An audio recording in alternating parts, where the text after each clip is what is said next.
सात संगत जी, ताशी आज आप लोगों के बीच फिर उपस्थित है।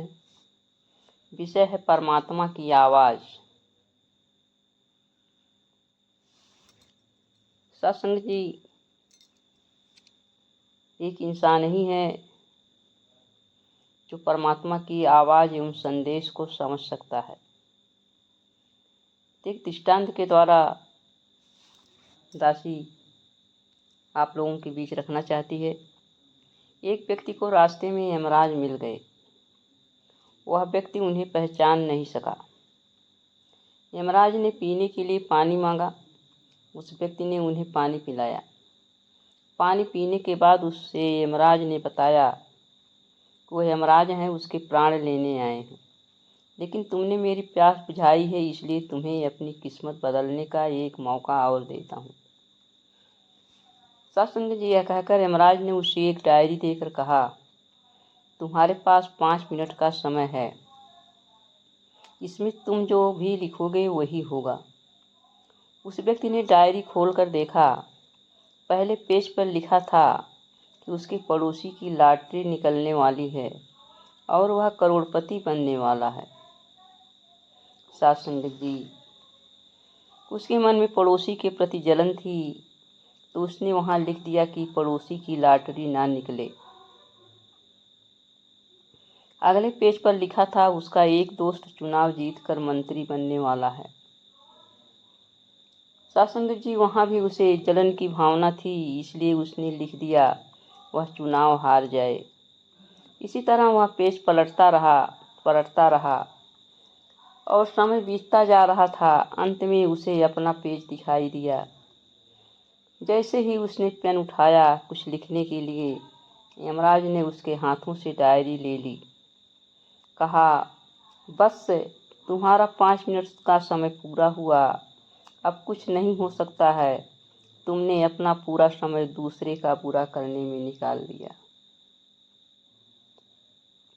और अपना जीवन खतरे में डाल दिया, अतः तुम्हारा अंत अब निश्चित है। यह सुनकर व्यक्ति बहुत पछताया, लेकिन सुनहरा समय निकल चुका था। उसके पास सिवाय पछतावे के अलावा कुछ भी नहीं था। सत्संग जी, यही स्थिति हमारी भी है, क्योंकि ये जो मानव शरीर मिला है, यही वह 5 मिनट का समय है, अवसर है। इस 5 मिनट के समय में हम, जब तक हमारी सांसें हैं, हम दूसरे का बुरा ना देखें, दूसरे के बुरा के लिए ना सोचें, बल्कि अपने अच्छे की कामना करें और सबके अच्छे की कामना करें। सत्संग जी, आज समाज में देखा जाता है, एक दूसरे को बढ़ता हुआ देख करके लोग उसको पीछे करने के लिए दिमाग लगाने लगते हैं और उसको पीछे करने में उनका समय भी खर्च होता है और शक्ति भी खर्च होती है। कभी कभी जो है धन भी खर्च हो जाता है और पीछे भी नहीं कर पाते हैं। वो तो आगे बढ़ता जाता है, लेकिन स्वयं पीछे हो जाते हैं। सत्संग जी, इंसान से परमात्मा की लिए यह सोच नहीं है कि इंसान ऐसा करे। इंसान तो इस धरती का सर्वश्रेष्ठ प्राणी है और परमात्मा जो है इसे बहुत सुंदर अच्छी अपेक्षा करते हैं कि जो हम मनुष्य है धरती पर आया है तो सुंदर देन दे। सत्संग जी, हम सभी लोग ब्रह्मज्ञानी हैं। ब्रह्मज्ञानी होने के बाद भी कहीं हम ऐसा तो नहीं कर रहे हैं।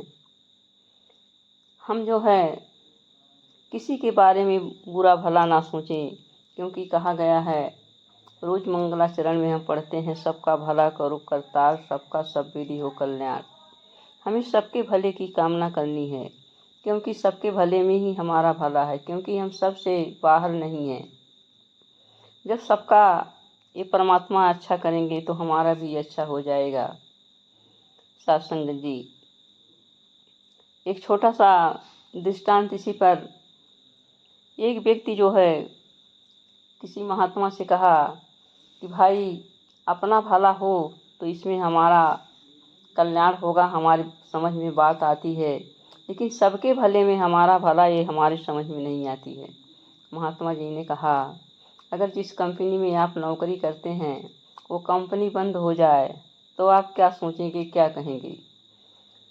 व्यक्ति ने कहा कि मैं यही कहूँगा कि ये कंपनी चलने लगे तो सबको ड्यूटी मिल जाएगी, हमको भी ड्यूटी मिलेगी, हमारी सैलरी आने लगेगी। सत्संग जी महात्मा ने समझाया, बस यही सोच जो है हमें हमेशा